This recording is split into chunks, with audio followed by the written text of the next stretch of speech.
predicadores largueros. Entonces, para más o menos salir a tiempo, dijeron los muchachos, démosle tiempo al viejo para que se explaye. Así que en eso estoy agradecido a Dios, porque a los años que tengo, Dios en su misericordia ha ido regalándome cosas que nunca antes tuve en mi vida. Yo soy un predicador viajero, entonces lo mío son los regalos de Dios por el lado de los viajes, o sea que eso es lo nuestro, tratar de un predicador de una marca internacional como es mi ministerio, siempre está buscando lograr meta, porque no solo te sirve para tu currículum, sino que también para el desarrollo y la experiencia personal sirviendo a Dios.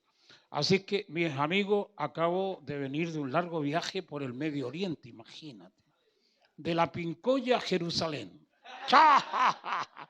Es como irte de la bandera a Jerusalén. Una cosa como esa. Un viaje largo. Estaba sacando la cuenta, montado en 14 aviones diferentes. 14 aviones distintos. Si le sumo los 11 aviones en los que me monté en el mes de abril, cuando fui a Estados Unidos de América de vuelta, porque también este viaje fue a Estados Unidos y de ahí arrancamos para el Medio Oriente, 25 aviones en un año, un récord, 80.000 kilómetros volados, significa 2 veces la vuelta al mundo. Así que ahora en lugar de 75, tengo 77 veces la vuelta al mundo, acumulado, he hecho más de 3 millones de kilómetros, volando, ¿eh? Un récord para un predicador. Y tuve la oportunidad esta vez de pisar lo que se llama el suelo europeo, que nunca había estado en Europa. Pero ahí con estos zapatitos, otros zapatos realmente, Europa, qué bueno. Pensé siempre que era España, porque siempre le pedí a Dios, Señor, abra puertas en Europa. Y siempre pensé que iba a ser España, porque es lógico. Vos habláis español, queréis ir a España. Y resulta que Dios me envió a Turquía y a Grecia, que es parte de la Unión Europea. O sea que metí las patas en Europa, no sabiendo hablar ni turco ni griego. Pero ahí están los traductores y los tipos que te ayudan. Fue realmente notable. Una bendición de Dios. Estoy feliz, contento, orgulloso de servir a Dios, de que Dios en estos años de esta vejez que tiene todo ser humano, Dios te vaya dando regalos que nunca antes te dio. Y eso es fruto de la fidelidad, por eso empecé a introducir el tema. Dios te recompensa, Dios es fiel, bueno el jefe, pero tenéis que servirlo primero. No podía ser como esos locos que van a buscar un empleo y lo primero que preguntan es, ¿cuánto me vaya a pagar? Todavía no trabajan la primera hora y ya están pensando en el sueldo. Y hay otros peores que no solamente preguntan cuánto voy a ganar, sino que cuándo son las vacaciones. O sea, ese flor de vago. Vos no podés, tu relación con Dios no puede ir por ahí. Ni preguntándole a Dios cuánto te va a dar, ni menos cuándo te va a mandar al cielo a vacacionar. Tenés que poner el lomo nomás y trabajar como enano.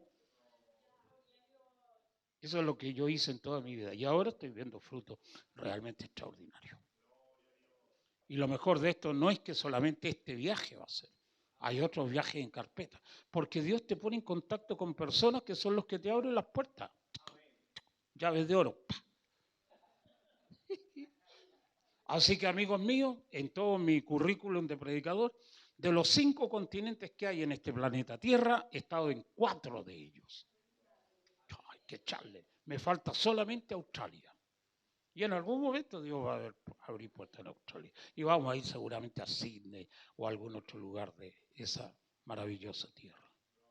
O a Nueva Zelanda también, que es parte del continente australiano. Todo eso es cuestión de tiempo. He tenido la oportunidad de estar en el Asia, 2 veces en el Asia. He estado una vez en África. Ahí me encontré con Tarzán y la monachita. Y después he estado en toda América. La verdad es que con mi esposa hemos recorrido todo el continente americano, incluido los Estados Unidos. Y el otro continente, Europa, que acabo de aterrizar ahí. Flor de viaje para el viaje. Así que estoy contento y agradecido al Señor. Le envié un par de videos a Eduardo aparezco predicando, haciendo un relato realmente, como si fuera un periodista del National Geographic, ¿viste? Que andaba con una casaca de periodista en el Areópago, el lugar donde predicó el apóstol Pablo en Atenas. Una cuestión simbólica impresionante, porque lo que quedan son ruinas del Areópago original, pero en el texto de los Hechos de los Apóstoles aparece toda la historia, predicando, hablando con los filósofos de ese tiempo, anunciándoles que en Cristo hay resurrección de muertos, lo que le llamó tremendamente la atención a los griegos, porque esos tipos no estaban interesados en ninguna cuestión más que en algo espectacular que nunca hubieran escuchado antes. Así que ese tipo de cosas que era inédito para ellos, les agarró la atención y Pablo les habló de la resurrección de Cristo y del tiempo final, cuando resucitarán todos los muertos. Extraordinario el Areópago, estar en ese lugar, allí donde estuvieron los apóstoles predicando el Evangelio y discutiendo con los filósofos griegos. Una cuestión extraordinaria. Y no solo eso, sino también en la Acrópolis, ese famoso edificio que uno ve en los íconos de Grecia. Todo esto en Atenas, la capital. Y aparece ese edificio que tiene 46 columnas, 8 de frente, 8 de fondo y 15 por ambos lados en cada uno de los lados. 46 columnas. Una de las cosas curiosas de ese Areópago, que seguramente ustedes lo han visto en algún momento, es el hecho de que esas 46 columnas son exactamente el número de los cromosomas del ADN humano. 46 cromosomas. Esa cuestión es extraordinaria. Cuando tú empezás a pensar, esos tipos tenían conocimientos que eran imposibles en ese momento. Si recién la estructura del ADN lo empezaron a ver los científicos en este mundo en el año 1950. Y uno de ellos, el descubridor del ADN, junto con otro que se llamó James Watson, le dieron el premio Nobel de Medicina. Ahí escribió un libro extraordinario que se llama La doble hélice. Toda esa cuestión es historia. Y esos tipos ya sabían que el cuerpo humano tenía 46 cromosomas. ¿De dónde sacaron la información? No tengo la más remota idea. Pero así es esta cosa. Hay más misterios por descubrir que todos los que se han descubierto. Y en ese lugar de la más alta expresión de la sabiduría griega, yo tuve la oportunidad de estar haciendo un reportaje. Eso se llama Acrópolis, la zona más alta de la ciudad. Y naturalmente el Partenón, que es el edificio, es el nombre del Partenón, es el nombre del edificio que se levantó en tributo a la diosa Atenea en Grecia, que era la gran patrona de Grecia, naturalmente. Bueno, unos recorridos por allá, por acá, estuvimos en las ruinas de la ciudad de Corinto. El apóstol Pablo le dedicó 2 epístolas a los corintios. Eran una sabandija los tipos. El hombre que nos hacía el relato, más bien la señora que nos hacía el relato, dicen que eran unas bestias, que esa cuestión era Sodoma y Gomorra, unos desgraciados, corruptos como el diablo. Y la iglesia en medio de esa basura humana, tenía mucho dinero y muchos recursos porque es un puerto en el que atravesaban todos los barcos desde el oriente al occidente por Grecia, porque Corinto es un canal. Entonces los barcos pasaban por ahí, como el canal de Panamá. Había mucho tráfico de mercaderías, de gente, de personas. Una bacanal. Y en medio de esa ciudad perdida se levantó la iglesia de Corinto. Como un luminar en medio del mundo. Pero también los corintos, a pesar de que tenían muchos dones espirituales, eran los tipos más problemáticos que encontró el apóstol Pablo. Es curioso, ¿por qué gente tan espiritual, tan pentecostal, diríamos, le dieron tantos problemas a Dios y a la iglesia? Y sigue siendo hoy, ¿quiénes son los locos más problemáticos? Los pentecostales. ¿Quiénes son los más espirituales, carismáticos y llenos de dones? Los pentecostales. Pero son los locos que más problemas dan también. Y uno podría pensar, ¿pero por qué se da eso? Bueno, hace 2000 años era lo mismo que ahora. Estuvimos ahí en la ciudad de Corinto viendo las ruinas, los relatos de los guías, te explican un montón de cuestiones. Pero lo importante es que el apóstol le escribió 2 cartas a esa iglesia. Significa la importancia de la iglesia cristiana de ese tiempo. Y naturalmente en Grecia también está Tesalónica, a la que el apóstol le dedica también 2 cartas de sus líneas apostólicas. Cuestiones extraordinarias. Grecia, un país que recibió el Evangelio, que realmente se abrió al Evangelio con resultados notables, pero que de evangélicos ahora en Grecia no queda nada de nada en este momento. Se fue todo, se lo llevó el viento. Problema, ¿eh? Grecia, en el 99% de la población son ortodoxos, cristianos ortodoxos de las líneas como los rusos, por ejemplo. No son ni católicos ni evangélicos, son una tercera vía. La Iglesia Ortodoxa se separó del Vaticano en el año 1054, hace ya 1000 años atrás. Todo eso es historia. Pero de iglesias evangélicas, cristianos como los que uno imagina después de Pentecostés, no queda nada, no queda ni el loro, se perdió todo, se lo llevó el viento. Y en otras iglesias famosas del Asia Menor, como Turquía, entre ellos la iglesia de Éfeso, no queda nada de nada. No queda ni siquiera la ciudad de Éfeso. La iglesia de Éfeso, la más importante de las 7 iglesias, no queda nada de nada. Se lo llevó el viento. La amenaza de Dios en el Apocalipsis, ¿cuál es? Arrepiéntete y haz las primeras obras, si no vendré a ti y quitaré tu candelero de su lugar. Y eso fue lo que pasó. La iglesia de Éfeso cuenta la historia que uno de los pastores de Éfeso fue el apóstol Juan, el de Patmos, el vidente del Apocalipsis. Imagínate el pastor que tenía.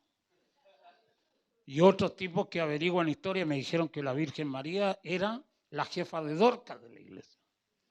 Vos te imaginas, porque es efectivo que la Virgen María estuvo en Éfeso como miembro de la iglesia. Y uno se pregunta con semejante gente, y no queda nada de esa iglesia. Nada, pues. Se la llevó el viento. ¿Cómo es posible que una iglesia que haya tenido ese tipo de dirigente no tenga nada de nada? No queda ni siquiera la ciudad, se la llevó el viento. Éfeso es ruina total. Por eso hay que tener cuidado con Dios, muchachos. Porque lo importante es permanecer en el tiempo. No es que de repente yo venga acá y con una cámara de 5G te saque foto a vos y vea, oye, aquí, mira los hermanos que tenemos. Vengo 10 años después y pregunto por cada uno de los locos que fotografía. El que tocó el trombón, que lo no con esa cosa, el saxo. ¿Dónde está el tigre del saxo? Solo Dios sabe dónde va a estar este loco en 10 años. Y usted que canta y los que tocan la bandurria y este otro loco que toca el bajo, ¿dónde va a estar Christopher en 10 años? Capaz que pastoreando una iglesia en África me gustaría eso. U otro tipo de cuestiones. Y otros perdidos como la ciudad de Éfeso se los llevó el viento. Quedaron como pájaros desplumados. Porque lo importante, amigos míos, es la fidelidad. Lo único que admiro en la gente que sirve a Dios es la fidelidad. Lo que más admiro y lo único que admiro. Entonces, por eso lo importante es permanecer. De esas viejas estructuras no ha quedado nada. Nada de nada. Se lo llevó todo el viento. Y en la ciudad de Jerusalén, recorrimos, que fue una bendición estar allí.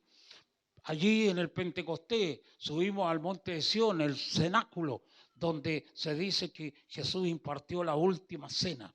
No queda nada de nada, de iglesia evangélica no hay nada. Hay judíos y hay un puñado de católicos, muy pocos. No queda nada de la iglesia evangélica original. Todo se lo llevó el viento. Se trasladó a otros lados. La gloria de Dios parece que marchó para otro rumbo, pero allá solamente están los judíos.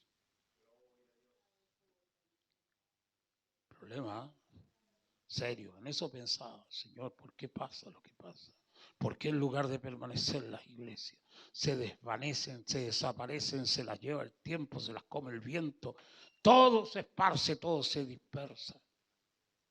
En ese lugar donde está el cenáculo, donde se dice, porque la ciudad original de Jerusalén, en la que vivió Cristo hace 2000 años atrás, está sepultada por una serie de capas distintas. La historia es larga. Hasta los templarios en el año 1100 para adelante estuvieron peleándose con los musulmanes ahí en ese territorio, disputándose los santos lugares. Las ciudades se llenaron de arena, de capas y se fue subiendo. Todo lo que hay ahora no es lo original. Pero debajo de eso que hoy vemos están los caminos originales de la Jerusalén de hace 2000 años atrás. Eso. Pero los tipos que se dedican a hacer viajes turísticos te dicen por aquí caminó Cristo. No es cierto, pero para venderte te cuentan cualquier historia los tipos, como me las contaron a mí. Me dijeron por este camino subió Jesús con la cumbre, con la cruz en sus hombros. La vía dolorosa la recorrí completa, me cansé como un perro, llegué con la lengua afuera, porque es un camino ascendente hacia el Calvario.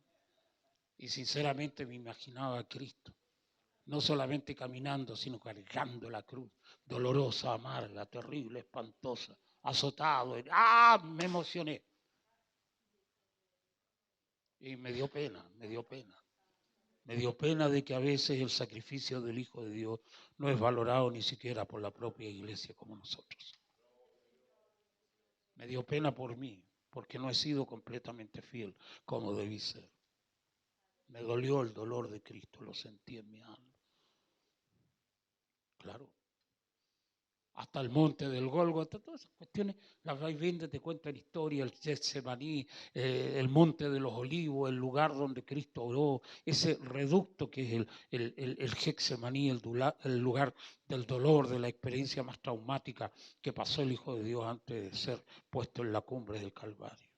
Una cuestión impresionante. Sus mejores discípulos, sus 3 escuderos, Pedro, Juan y Santiago, la élite del grupo, los locos se durmieron. Antes de 3 minutos estaban zetas.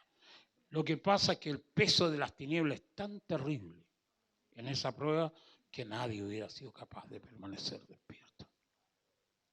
Yo a veces predico y le pregunto a la gente, ¿y vos te hubierais quedado despierto? Pero claro, ¿y cómo me voy a quedar dormido si el Señor me pide que ore por él? Ya los locos lo descubro después durmiendo mientras predico. Menos se van a quedar despiertos en esa hora terrible del Getsemaní. Son todos unos cuenteros. Porque es dramático para un predicador, seguramente le ha pasado a Pichincura, que cuando vos estés predicando con toda la pasión del alma, se te queda la gente dormida. Generalmente abuelas, las abuelas son las que más duermen en los cultos. Seguramente están cansadas también las viejas. Yo las disculpo, ¿viste? Porque las entiendo, pero es feo quedarte dormido en el culto.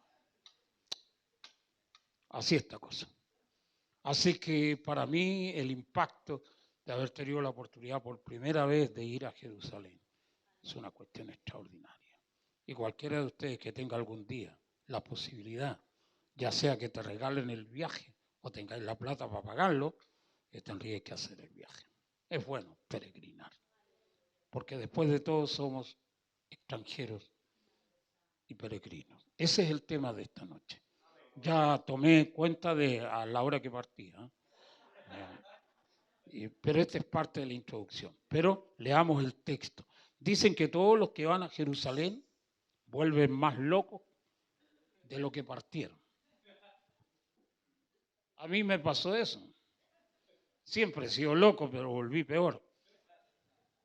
Algunos se vuelven creyéndose el Mesías, iluminado, algún profeta reencarnado, tipos que hablan de que vieron ángeles. Otros más farsantes dicen, encontré la pluma del ángel Gabriel en Nazaret, cuando le hizo... Todo el mundo se inventa algo. Otros traen agua del río Jordán, te venden botellas de todo tipo.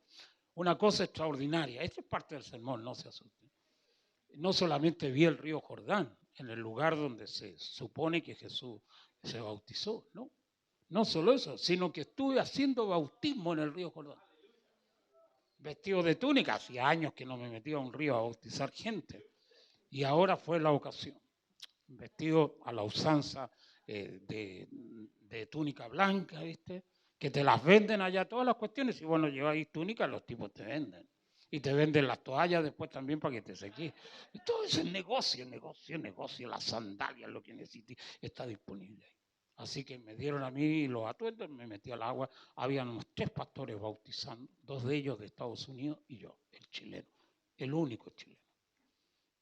Bautizando gente, una bendición en el río. Extraordinario. Maravillosa esa cuestión. Es muy difícil repetirla, pero es un hecho maravilloso. En la ciudad cercana a Jerusalén, en línea recta, está el río Jordán.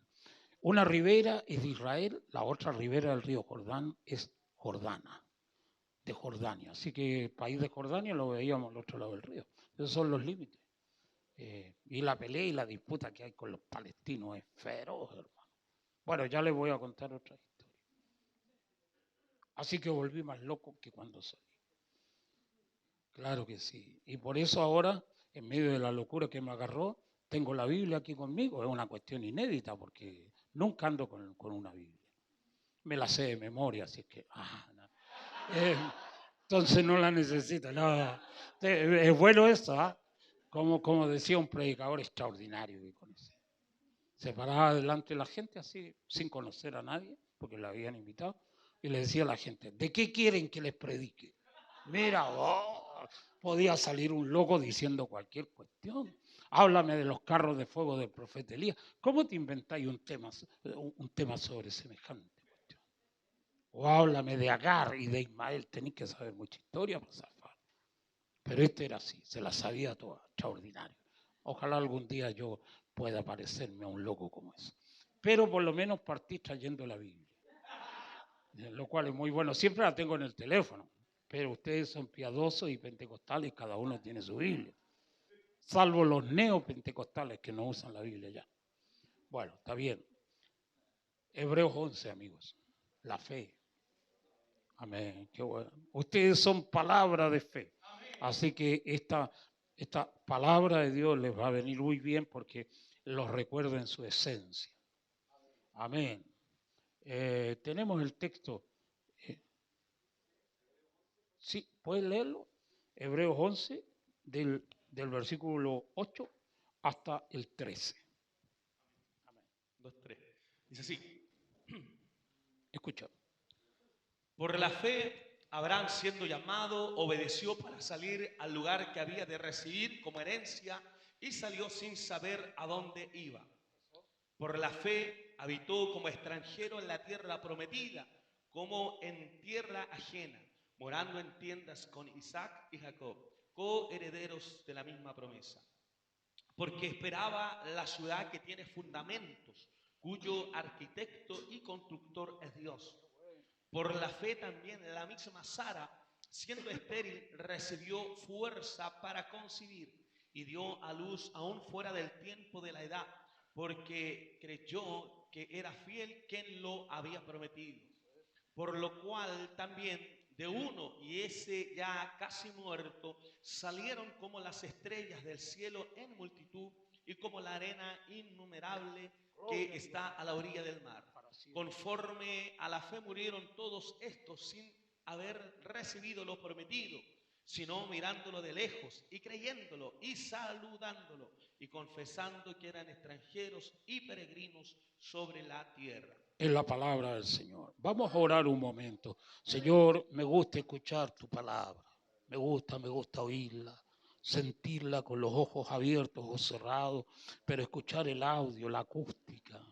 Esa palabra que nos llena el corazón de vida, porque al oírla, no solo al leerla con los ojos, sino al oírla con los oídos, porque alguien la menciona. Sentimos que tu palabra sale de la escritura, que la aprisiona y recobra lo que siempre tuvo, que es la fuerza, la energía, el poder. Oh, gracias por el verbo sagrado y divino de tu palabra eterna. Ilumina, Señor, en esta hora el caminar de tus peregrinos que somos nosotros hoy. Los que antes anduvieron, hicieron su camino y su trabajo y hoy nosotros continuamos el camino y la senda que ellos empezaron. Danos la alegría y la fuerza y la fe para llegar hasta donde ellos llegaron y ser, Señor, como ellos fueron. En el nombre de Jesús nuestro Señor. Amén. Aleluya. Vamos, la gloria al Señor. Gloria a Dios. Gloria a Dios. Gloria a Dios. Para siempre. Amén. Peregrinos y extranjeros. Ese es el concepto. En el mismo orden. Este concepto de peregrinos y extranjeros, estas dos palabras unidas por la letra I, aparece solo 2 veces en la Biblia. En este texto de Hebreos y en una de las cartas del apóstol Pedro. El concepto es el gran concepto de la iglesia. Somos peregrinos y extranjeros. Eso es lo que somos caminantes. Dicen los escrituristas que investigan el Nuevo Testamento que los cristianos, la gente para referirse al grupo de la iglesia, El epíteto más conocido es que los llamaron cristianos en Antioquía, todos sabemos eso. Pero los escrituristas dicen que el primer nombre que tuvo la gente de iglesia, o sea, como el mundo los veía para decir esta gente es esta gente, como decir que la gente de Santiago son los santiaguinos para ubicarlos dentro del conjunto de colectivos, de pueblos o de entidades que habían en Jerusalén, los llamaron los del camino. Los del camino. No se referían a la avenida Santa Rosa, sino al camino, a Cristo. Él es el camino. Los identificaban como los del camino porque esta gente, la iglesia primitiva, hablaba del camino. Se referían a Cristo. Por eso los pentecostales nuestros, los viejos pentecostales, por lo menos los de ahora, ya no creo que lo digan tanto, pero siempre se le preguntaba a la gente, ¿y usted está caminando? Le decían a la gente. Cuando esta cuestión la escuchaban los tipos de mundo, decían, ¿y ahora está caminando? Oye, antes que andaba en silla de ruedas. No, está caminando. Se refiere a si está ahí en el camino del Evangelio.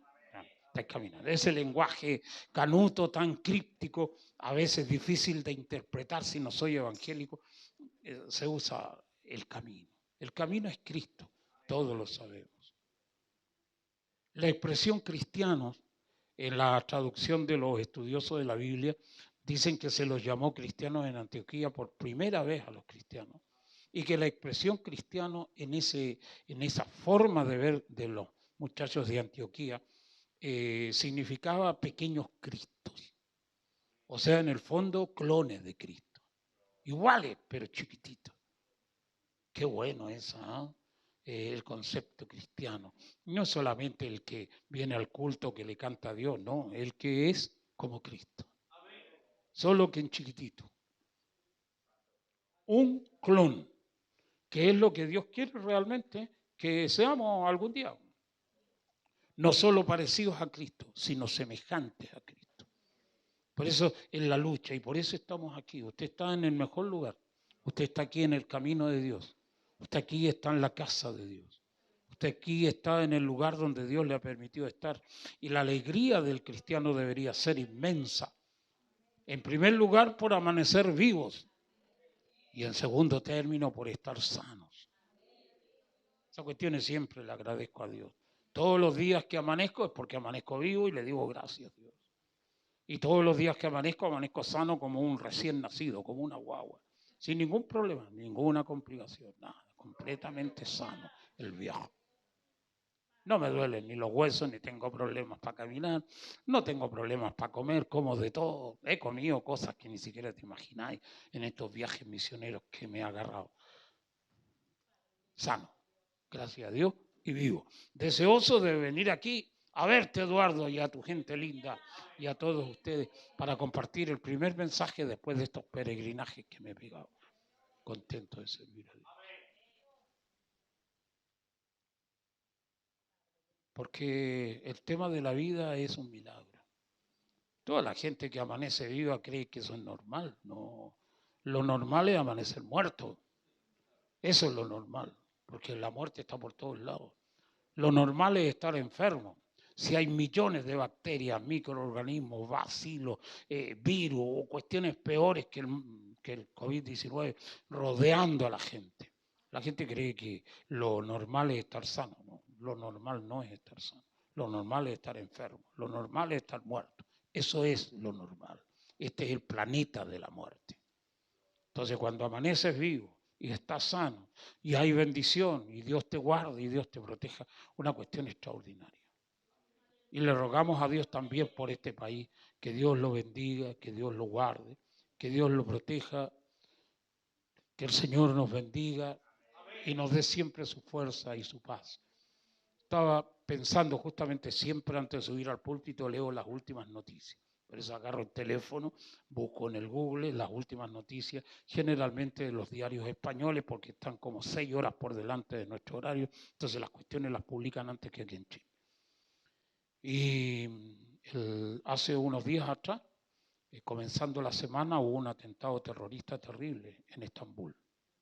La la ciudad capital turística de Turquía, porque la capital política es Ankara. Pero Estambul es la ciudad de la vieja Constantinopla, del Imperio Romano Oriental. Una cuestión impresionante. Está el estrecho del Bósforo que separa Europa y Asia. Hay un lado con una pata en Asia y con otra pata en Europa. Una cuestión extraordinaria. El mar de Mármara, que es el mar que está entre el estrecho del Bósforo y el Dardanelos. Todo cuestión geográfica. Y ahí anduvimos. Me recordaba porque es una cuestión impresionante escaparte de la muerte. Unos cientos de kilómetros más arriba, el Mar Negro, donde se están matando los rusos con los ucranianos. Una cuestión terrible. Y se produjo el atentado en Estambul. Nosotros, el grupo, que eran 32 personas, estuvo recorriendo Estambul el día viernes, el jueves en la noche realmente, y en el hotel en que estábamos hospedados, un hotel muy céntrico, está a una cuadra del paseo Taksim, que es el paseo donde detonó la bomba y mató a un montón de gente en Estambul. Eso ocurrió un par de días después que nos vinimos, pero el lugar lo recorrió el grupo, el mismo lugar, la misma calle, la misma plaza que es la plaza principal de Estambul. Todos estábamos ahí. Y yo mismo también estaba ahí en la cercanía, a una cuadra. El grupo fue y recorrió. Yo no quería caminar justamente esa noche y se produjo un par de días después la explosión. Y ahora recientemente todo el mundo sabe que Turquía agarró sus aviones y le metió unos bombazos terribles a Siria y a Irak, donde se refugia un grupo, un pueblo que se llama los kurdos, que son como los gitanos, que tienen un montón de gente, pero no tienen territorio donde vivir, que los echan de todas partes, que los patean de todos lados, que los matan unos, que los matan otros. Yo pensaba en Chile, a veces somos tan ingratos con este país, ¿cierto? De país de porquería, gobierno de porquería, nos pagan poco, nos amenazan con subir 30 pesos el metro y vamos a volver al 18 de octubre. Todo ese tipo de cuestiones. Tú veías esos pueblos, esa gente, me los imagino porque las notas periodísticas están espantosas, hermano, de cómo viven los palestinos allá cerca de Jerusalén y cómo la gente de Israel mismo viven con temores terribles. La ciudad de Jerusalén, la bendita ciudad llena de soldados, de milicos por todas partes, hombres y mujeres, con las ametralladoras cruzadas sobre el pecho. Vos decís que esta cuestión. Y aquí se quejan porque sacan un milico para sosegar un poco a los muchachos de la Araucanía, ya lleno de soldados por todos lados. Y después uno vuelve a Chile y ve otra cosa. La verdad es que no son ningunos santos estas sabandijas, pero no son tan malos como otros que vemos en otros lados. Y deberíamos darle gracias a Dios por este país. Luchar para que Chile sea para Cristo.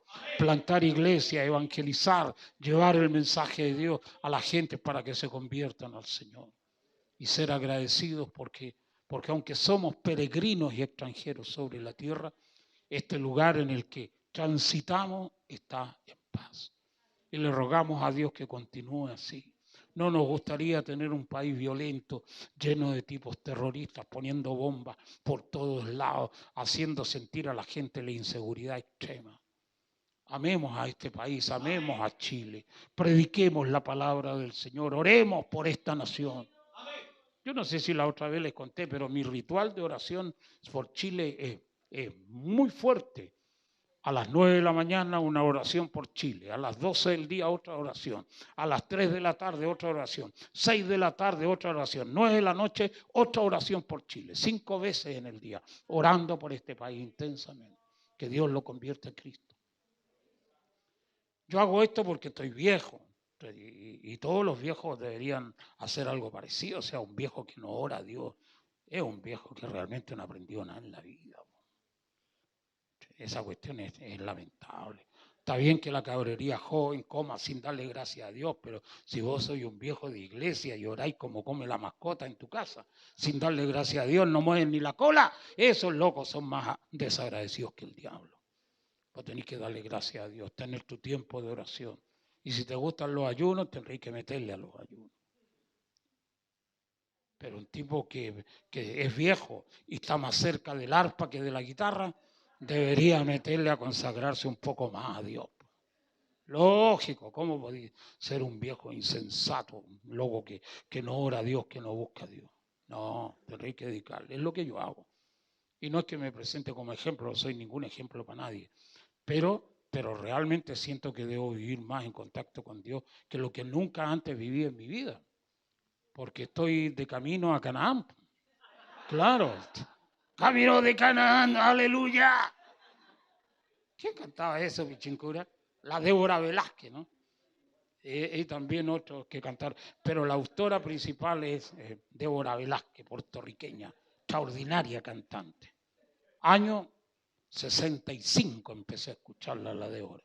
Ahora ya está cantando en el cielo, la Débora. Pero esa canción inmortal, ¿eh? Camino de Canaán, aleluya, camino de Canaán.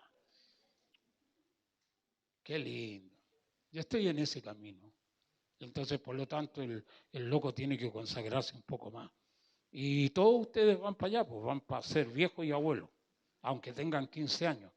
Ahora parece que nunca se van a morir, son inmortales. Pero no, esa soberbia de la vida es muy mala consejera, chiquillos. Todos estamos de camino al parque del recuerdo. Camino de Canaán, aleluya. Lo importante es caminar con Dios, por eso somos peregrinos. Es como dijo un día Alexander Solzhenitsyn, el gran premio Nobel de literatura ruso, prisionero de los regímenes rusos en el Gulag. Si el hombre hubiera nacido para ser feliz, no hubiera nacido para morir. Su frase célebre. Es así. O la de otro pensador. Desde el día en que el hombre nace, encamina sus pasos hacia la muerte. Es impresionante esta cuestión. Yo vivo, bueno, Pichincura ha ido a mi rancho, la población 28 de octubre en Huechuraba. Nada del otro mundo, estoy en el límite con la sabandija de la Pincoya. Y ayer falleció un joven de 23 años, ahí, vecino nuestro, casa por medio. Falleció, se hizo el velatorio enseguida. Mi esposa y uno de mis hijos fue a dar su condolencia. Los vecinos todos consternados. Chico joven, 23 años, estudiante universitario, de repente por una infección al corazón seguramente, el tipo no aguantó y murió. Jovencísimo, 23 años estudiante, toda la vida por delante. Pasó la muerte y se lo llevó. Así que el velatorio fue ayer, hoy día a la mañana, a las 9 de la mañana se lo llevaron al cementerio.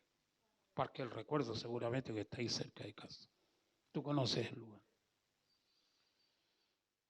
Todo lleno de autos, la gente llorando, condolencias por todos lados. Pero lo más terrible fue que a las 8:15 de la mañana, antes que se llevaran al chico al cementerio, la abuela murió de pena, de un infarto. Ahí mismo, en la misma casa. Fue una cuestión pocas veces vista. Dos muertos en el mismo lugar y al mismo tiempo. No terminaban de sacar a uno de la casa cuando el otro ya estaba fallecido. Cuando recibimos la noticia, la gente de la cuadra, todos consternados, lloraban. Yo también lloré porque me impresionó. Dije, Dios mío, esto sí que es un milagro estar vivo. Cuando sentís que la muerte ronda con tus vecinos, con tu gente de esa forma tan terrible, entonces pronuncias la palabra protectora. El ángel de Jehová acampa alrededor de los que le temen y los defiende. Amén. Palabras del Hijo de Dios Jesús de Nazaret. Yo soy la resurrección y la vida, y el que cree en mí, aunque esté muerto, vivirá. Es la palabra. Te estremece el alma la palabra de Dios. Y te obliga a consagrarte, a vivir para el Señor con temor, con reverencia, con respeto, amándolo y temiéndolo. Porque si amanecís vivo es porque Dios es bueno nomás. Y si estáis sano como una guagua es porque Dios es re bueno nomás. No es por nuestros méritos, ni es por nuestras virtudes, es solamente bondad del Eterno. Esa cuestión impresionante. Vengo impresionado de eso. La gente está en este momento en el velatorio de la señora, nuestra vecina. Espantoso. El corazón de su marido, nuestro vecino. No me puedo imaginar el dolor que debe tener. Porque es terrible, espantoso. Ay, Señor mío. Todas esas cuestiones me hicieron reflexionar para el sermón de hoy. Hacerles sentir a ustedes que somos extranjeros y peregrinos. Que todo tipo de orgullo, vanidad, arrogancia, esa cuestión tiene que caerse al suelo, ¿no? Como un vestido viejo tenéis que sacártelo, porque esas cuestiones no convienen a la gente que amamos al Señor. Porque todo depende de Dios. Entonces, la soberbia, la arrogancia, esa cuestión tremenda de ser orgulloso y despreciar a otros, tontera, hermano. Hay que sacárselas del pellejo.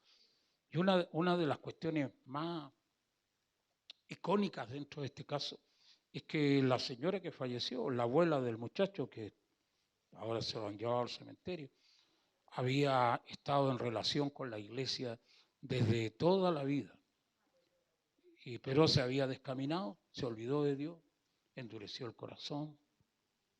Su papá, un tipo que falleció hace un par de años atrás,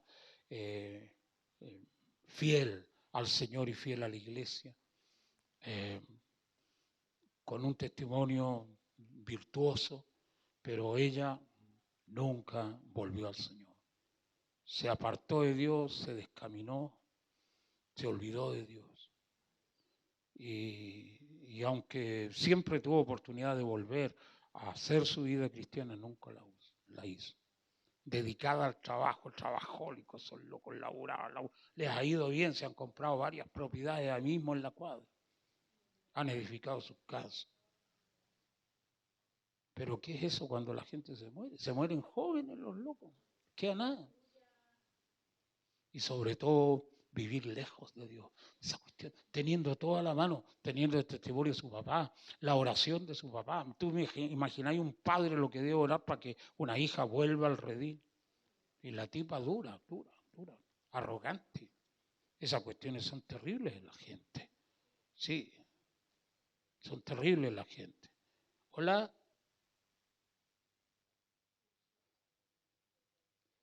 Esta es la Erika que me llama. Sí, cierto, sí, me llama. Está medio en silencio el coso, pero ella me llama. Quiere saber si realmente vine para acá a ver a Pechenita. Es celosa la Erika. ¿Viste? Entonces siempre le contesto porque...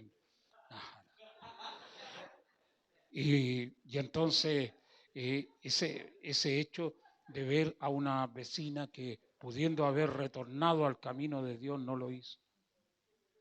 Cuando supe en el primer instante, salió así como del fondo de mi alma la palabra, ausencia de Dios.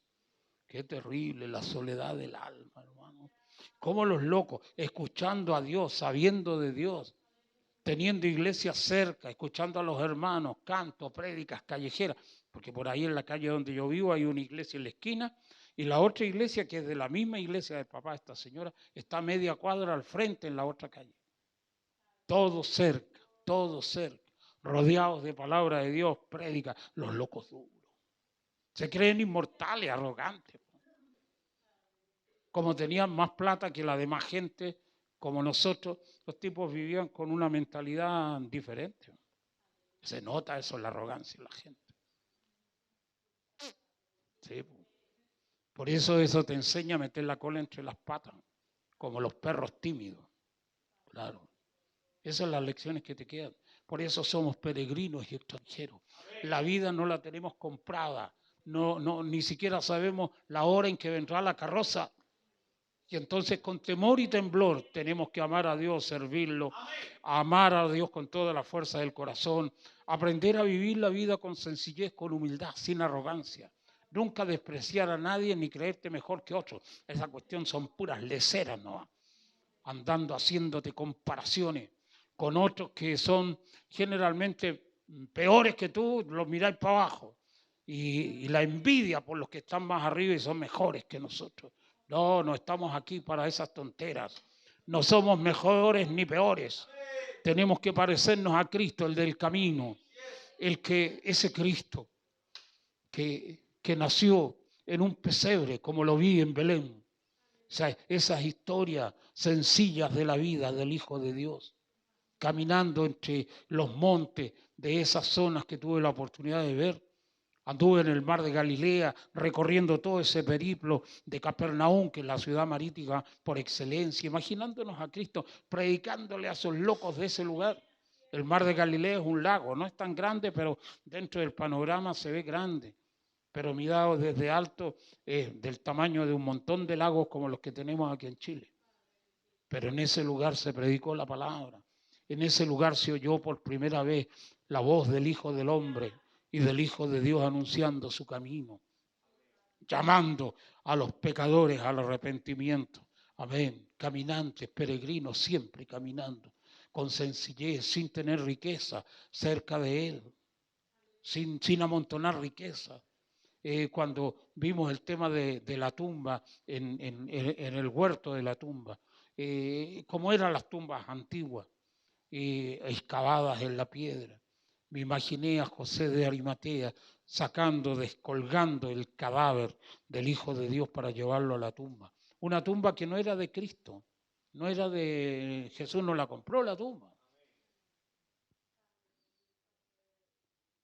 Y esa es otra lección, que trato de aprendérmela. La Erika me dice, oye, ¿cuándo nos vamos a comprar un sepulcro? Porque nunca hemos comprado.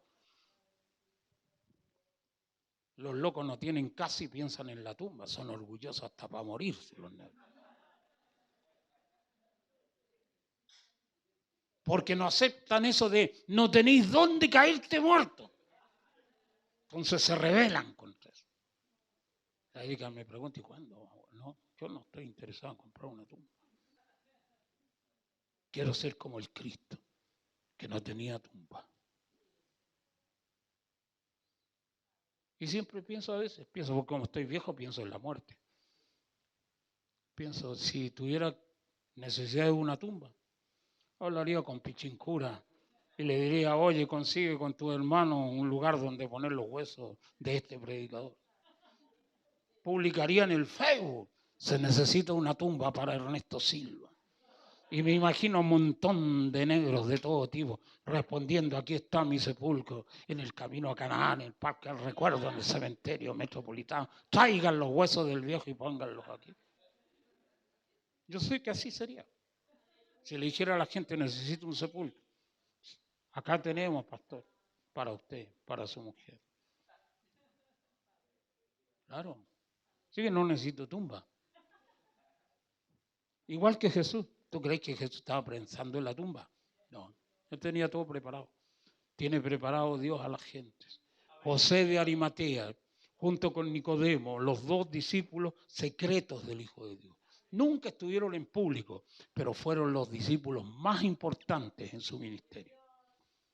Porque fueron los últimos dos tipos que vieron el cuerpo de Jesús de Nazaret antes de ser resucitado. Y lo adecuaron de tal manera que lo acomodaron en lugar de la sepultura para que se produjera después el milagro de la resurrección. José de Arimatea, unos recuerdos tremendos en el cenáculo donde se dio la última cena, el cáliz sagrado, lo que se llama el Santo Grial, una cuestión extraordinaria. José de Arimatea siempre en medio. Los discípulos más importantes en el secreto del Hijo de Dios, los dos tipos. Por eso aparece la historia de Nicodemo, el capítulo 3 de Juan. Un discípulo extraordinario, José de Arimatea, un tipo extraordinario, parte del grupo de los grandes de la religión de ese tiempo, que eran discípulos secretos de Cristo y que tuvieron el rol más importante después de la muerte del Hijo de Dios. Eso, peregrinos y extranjeros, siempre caminantes, no teniendo nada. Teniéndolo todo, no tiene nada. Así vivió el Hijo de Dios, despojado de cualquier cosa. No tenía nada que llevarse al otro mundo. Y teniéndolo todo, nunca tuvo nada. Y cuando en lo alto del Calvario, los soldados romanos que lo crucifican, lo ven vestido con la túnica original que dice la tradición que la tejió su propia madre, de una sola pieza. Se jugaron sus prendas de vestir a los dados. Le quitaron todo. Porque esa era la tradición de los soldados que crucificaban a una persona que era llevada a ese patíbulo, se podían quedar con todas las pertenencias del tipo que crucificaban. Y como la túnica era de una sola pieza, no la podían partir, entonces se la jugaron a los dados para no desintegrarla. Y lo más terrible, la historia te lo dice, que los crucificados los crucificaban desnudos en la cumbre del Calvario.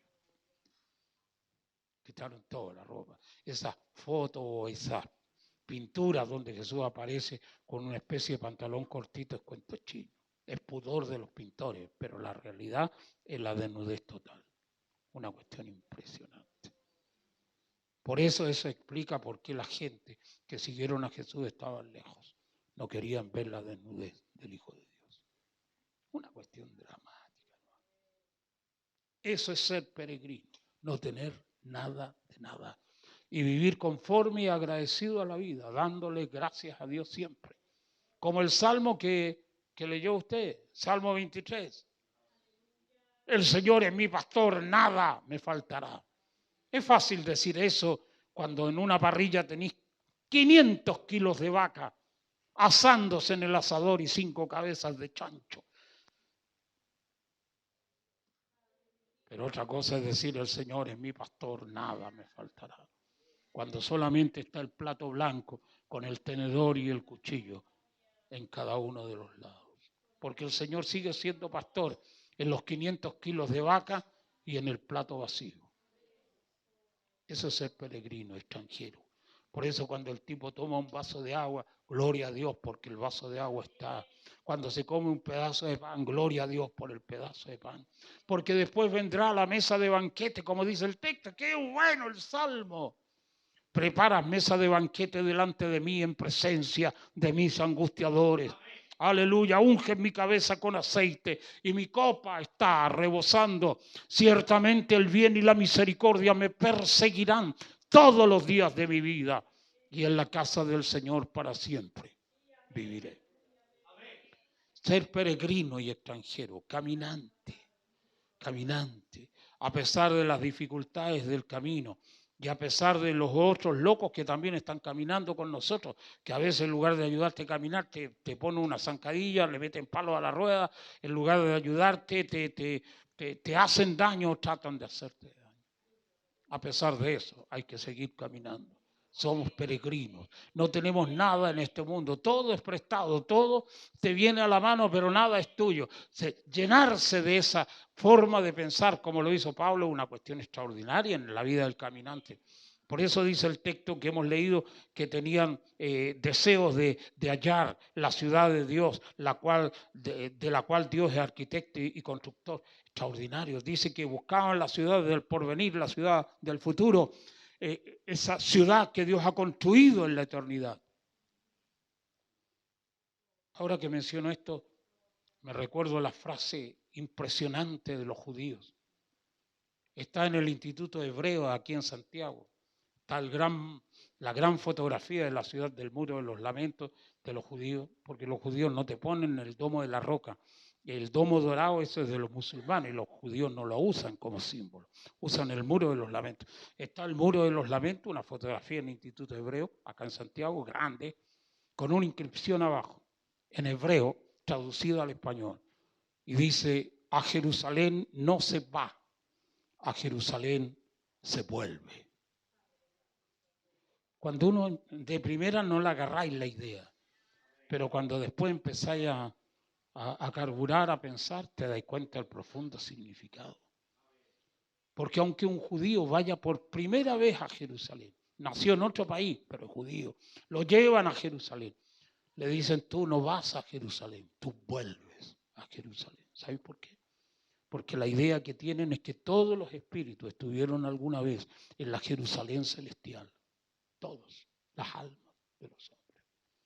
Y que la vida es un peregrinaje y cuando tú vas a la ciudad de Jerusalén terrestre, Es como que vuelves a la ciudad original del alma, la ciudad celestial, la ciudad de Dios.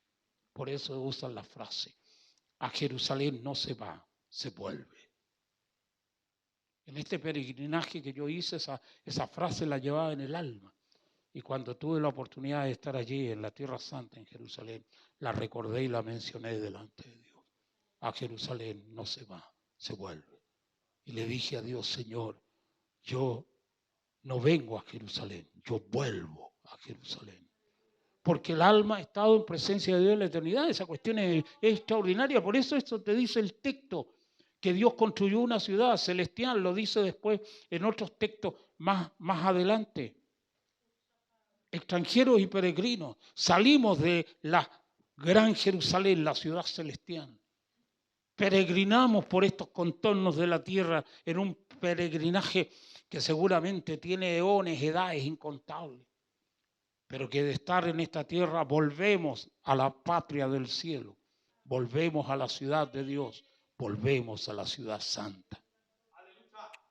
Por eso Él dice, yo soy el alfa y la omega, el principio y el fin, el primero y el último, porque Dios es como un círculo, comienza y finaliza en su gloriosa presencia. Amén. Todo es ciclo. Amén, aleluya. Peregrino significa que estamos de retorno y ahora mismo volvemos a la casa del Padre. Ese es el mensaje evangélico profundo. Volvemos a Dios de donde salimos. Volvemos a la casa del Padre, volvemos a la ciudad del origen del alma. La mayoría de la gente no tiene ni idea de este concepto, la mayoría. Los locos piensan que nacieron aquí y se van a morir, no sé, en el parque metropolitano y que después... No. El alma vino de un origen divino. Cuesta mucho darse cuenta de eso, despertar a ese misterio y saber que tu origen es cósmico, celestial, que algún día estuviste en presencia de Dios, que lo olvidaste. Esa es la tragedia de los humanos. Olvidarse de Dios, olvidarse de su esencia. Una cosa tengo contra ti, has dejado tu primer amor. ¿Qué es el primer amor? No es simplemente el entusiasmo que uno vive cuando recién conoce el camino del Evangelio. El primer amor es el estado original, ese estado glorioso de perfección, esa edad de oro que tuvo el alma humana en presencia de Dios. Volver a ese banquete de la vida, como dijo el hijo pródigo. Esa es la cuestión, el misterio tremendo de esa eternidad está en la parábola del hijo pródigo. ¿Cuántos jornaleros en la casa de mi padre tienen abundancia de pan y yo aquí me muero de hambre? Volveré a la casa del Padre y volveré. Toda alma humana vuelve a la casa del Padre a disfrutar del ágape, de la comida celestial, del pan de los ángeles, de lo que nosotros llamamos las bodas del Cordero. Por eso, cuando el alma humana llegue a la presencia de Dios, se dará cuenta de una cuestión extraordinaria, que no es la primera vez que estuvimos ahí. Volveremos al lugar de donde salimos y recordaremos lo que olvidamos.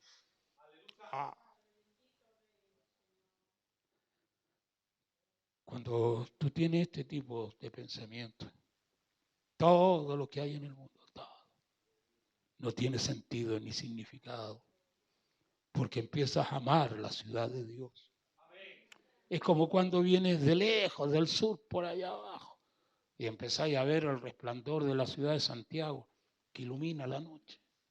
Decía, allí está mi casa, allí está mi gente, está mi esposa, mi esposo, están mis hijos, mis nietos, la gente que amo.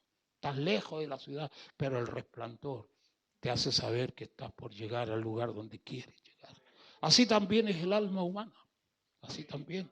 Cuando eres capaz de visualizar el resplandor de la ciudad de Dios en la fe de tu alma, comienzas a abandonar todo lo que hay detrás, el mundo, sus deseos, las cosas que pasan, las cuestiones que hay. Te vas dando cuenta que para llegar a la ciudad de Dios, lo mejor es empezar a despojarse de todas las cargas, las maletas, los baúles, te los tiráis por la carretera para permitir que el vehículo en que vas avance más rápido. Te das cuenta que esas cuestiones no las necesitáis, que otros locos las recojan si quieren. Qué lindo eso.